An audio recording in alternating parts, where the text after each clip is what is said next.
Let's start with Omni in Dragon's Den. I mean, this, in my opinion, is Stephen Bartlett's The Diary of a CEO's worst investment. So they bagged 75 grand from two dragons, Deborah Meaden and Stephen Bartlett. Um, but I do have a few truths I think people need to know about Omni, and I don't want this to come across as an ad hominem attack onto the two protagonists, Guy Salandowski and the other founder. But everyone, in my opinion, has been praising the venture, and I don't really want any. I don't have anything bad to say about the two founders. I just don't think the food is very good, and I don't think the science they rely on for the product is on solid footing at all. I mean, check this out, right? They fail to disclose that ProVeg funded research they rely on to market their products.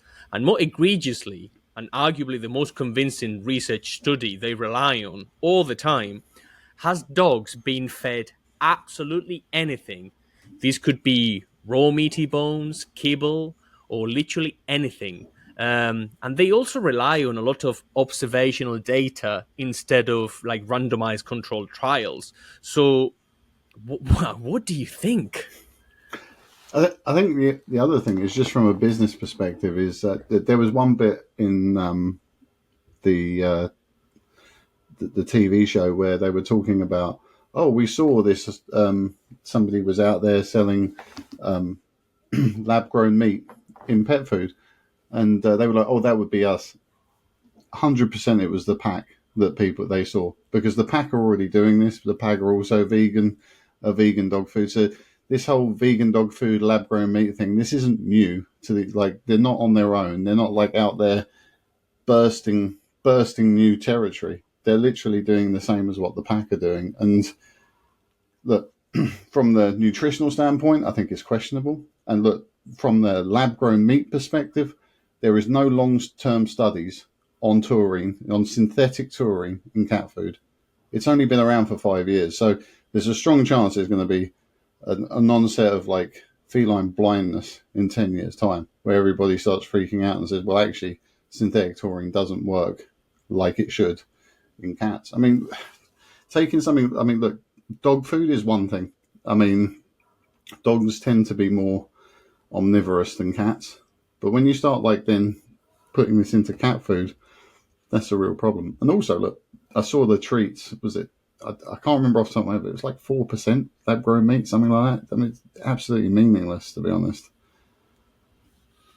Yeah, I mean, the ingredients are very, very questionable. I mean, I did argue that the sources of protein they use, and protein is arguably pretty much everything you should care for in human food and in dog food, because is the most expensive macronutrient of them all. But the sources of protein they use could have been a lot higher in leucine, which is the most important amino acid for muscle protein synthesis.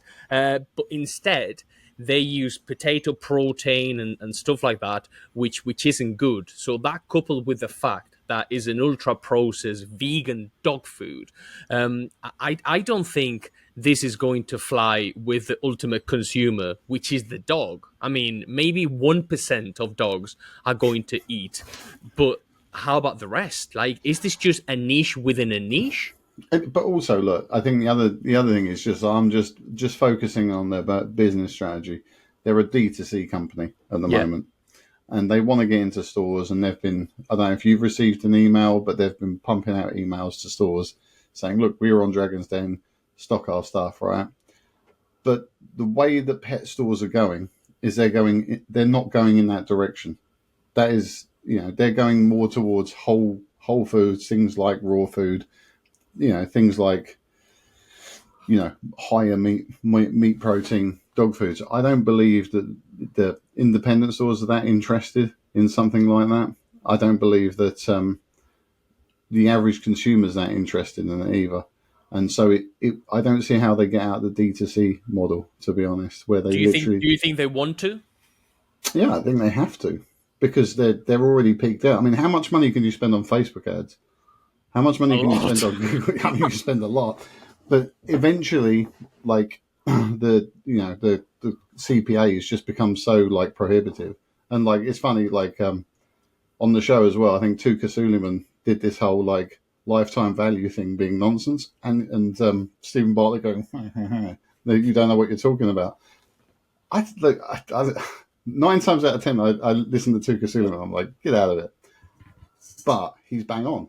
Lifetime value. How many of your customers stick with the same dog food for more than a few years? Because the dogs get fed up with it, they get pissed off with it. There's a change in the market, something else happens. Lifetime values of dog food is a very small thing, to be honest. And look, vegan dog food, it's nothing new. I was selling vegan dog food 25 years ago.